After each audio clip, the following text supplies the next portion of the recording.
The phone vibrated once. Not a call, a message. Unknown number. You should come home tonight. She's packing your things. I stared at the screen while the HR director across from me kept talking. Severance. Silence. Legal language meant to soften the word discarded. My pen didn't move. My face didn't change. Inside, something shifted. I pictured the house, the glass walls, the beach beyond it, the life I paid for with years of restraint and numbers that only I ever saw. I thought about the envelope in my jacket, documents I hadn't told anyone about yet, compensation, deferred bonuses, accounts that didn't touch our joint life. I smiled politely, stood up, shook hands. Outside, the sky was too clear. That bothered me. By the time I reached the driveway, my suitcases were already there, lined up like evidence. The front door open, lights on, her silhouette sharp against the foyer wall. She didn't cry. She screamed. "This house is mine now. Get out. Go live with the homeless." Neighbors watched, phones lifted, judgment immediate and lazy. I felt nothing on my face, only heat behind my eyes. I picked up a suitcase, then another. Inside, my mind was calm. She thought this was the ending. I knew better. I didn't sleep that night.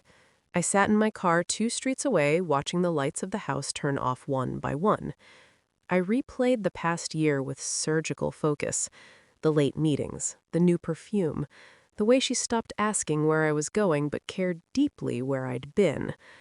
I remembered the first crack, a look she gave her phone before turning it face down. Too quick, too practiced. I had asked once, casually. She laughed, too loudly. I told myself it was stress, that I was projecting, that love deserved trust even when logic whispered otherwise. Now, logic was screaming. By morning, I knew this wasn't about my job. That was just permission, a trigger she'd been waiting for. I thought about the way she'd started correcting me in front of friends, small humiliations dressed as jokes, how she spoke about our money like it had always been hers. There was someone else. There had to be. But suspicion alone is noise. I needed signal. I checked into a hotel under a different name, sat on the bed, breathed slowly, told myself this wasn't emotional. This was procedural. I wasn't angry. I was awake. I moved quietly. Phone records first. Not hacked. Requested. Authorized. Old privileges still worked. Numbers repeated. Same one, always during my late nights. I watched from a distance, the cafe near the marina, the man who sat too close, hand on her wrist like it belonged there. I didn't confront. I cataloged. I hired a private lab, a quiet one. No names, just samples and numbers. I told myself I was being paranoid. I sent the package anyway.